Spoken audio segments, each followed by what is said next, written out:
আপোনালোকে চাওক যে ধেমাজিত আপোনালোকে দেখিছে যে ধেমাজি বিপদাপন্ন হ'বলৈ গৈ আছে। নামনি সোৱণশিৰি জলবিদ্যুৎ প্ৰকল্প ধেমাজি মূৰৰ ওপৰত বনাই আছে, অসমৰ মূৰৰ ওপৰত বনাই আছে আৰু ভৱিষ্যতলৈ আমাৰ ধেমাজি লখিমপুৰ ঢকুৱাখানা মাজুলী যোৰহাটক অসমৰ মানচিত্ৰৰ পৰা নোহোৱা কৰিবৰ কাৰণে অৰুণাচলত জলমা সদৃশ যি NSPC বৃহৎ নদীবান্ধ বনাই আছে ইয়াৰ আমি বিৰোধিতা কৰিছোঁ। আপোনালোকে দেখিছে যে অসমৰ মূৰৰ ওপৰত 134টা নদীবান্ধ এই বিজেপি চৰকাৰে বনাই আছে। তেখেতলোকে শাসনলৈ অহা মুহূৰ্তত আমাক তেখেতলোকে প্ৰতিশ্ৰুতি দিছিল যে আমি নদীবান্ধ বিৰোধিতা কৰিছোঁ আৰু আমাক বিকল্প বিদ্যুৎ দিয়াৰ কথা তেখেতলোকে কৈছিলে। এতিয়া দেখিছে যে লখিমপুৰ কেনেকুৱা এটা পৰিৱেশ, হাহাকাৰময় পৰিৱেশ, যি দুৰ্যোগ আহিছে তাৰ কাৰণে আহিছে। 405 মেগাৱাট যি নদীবান্ধ আছে, ৰঙা নদীৰ ওপৰত যি নদীবান্ধ আছে এই নদীবান্ধৰ ফলত এতিয়া লখিমপুৰ এতিয়া বিপদাপন্ন হৈছে। লখিমপুৰ এতিয়া দেখিছে লখিমপুৰ ৰাইজে কেনেকৈ কান্দিছে। মুখ্যমন্ত্ৰী ডাঙৰীয়া আহিছে, তেওঁ প্ৰতিশ্ৰুতি দিছে যে মানুহক সহায় কৰিব, আমি ভাল পাইছোঁ, ক্ষতিগ্ৰস্ত ৰাইজক সহায় কৰিব। কিন্তু তেখেতে কিয় প্ৰতিশ্ৰুতি দিব নোৱাৰিলে যে আমি নদীবান্ধটো ভাঙি দিম?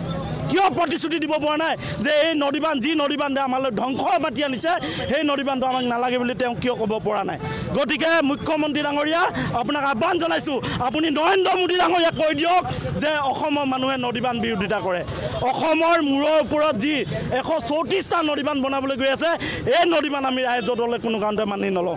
গতিকে আমি স্পষ্টভাৱে আজি নৰেন্দ্ৰ মোদী ডাঙৰীয়াৰ প্ৰতিমূৰ্তি দাহ কৰিছোঁ আৰু দাহ কৰি আমি স্পষ্টভাৱে ক'ব খুজিছোঁ যে এই যি নামনি সোৱণশিৰি জলবিদ্যুৎ প্ৰকল্প নিৰ্মাণ কৰি আছে এই প্ৰকল্পটো ভাঙি দিয়ক আৰু এছিয়া মহাদেশৰ ভিতৰত যি 12,000 মেগাৱাট যি জলবিদ্যুৎ প্ৰকল্প চিৰাং নদীৰ ওপৰত নিৰ্মাণ কৰি আছে এই নদীবান্ধটো আমি ভাঙি দিবৰ কাৰণে দাবী জনাইছোঁ।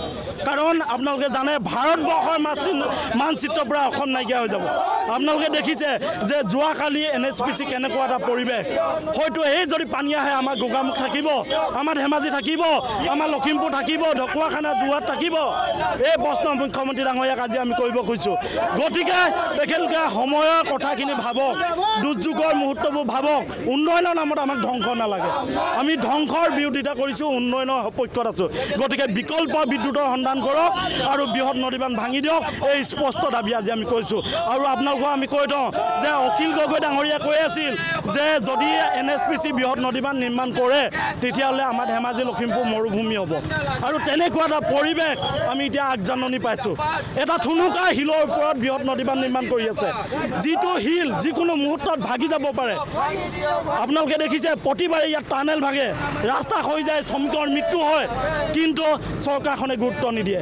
গতিকে আহ্বান জনাইছোঁ, সময় থাকোঁতে কথাবোৰ ভাবক, বুজক, মানুহক নিৰাপত্তা দিয়ক।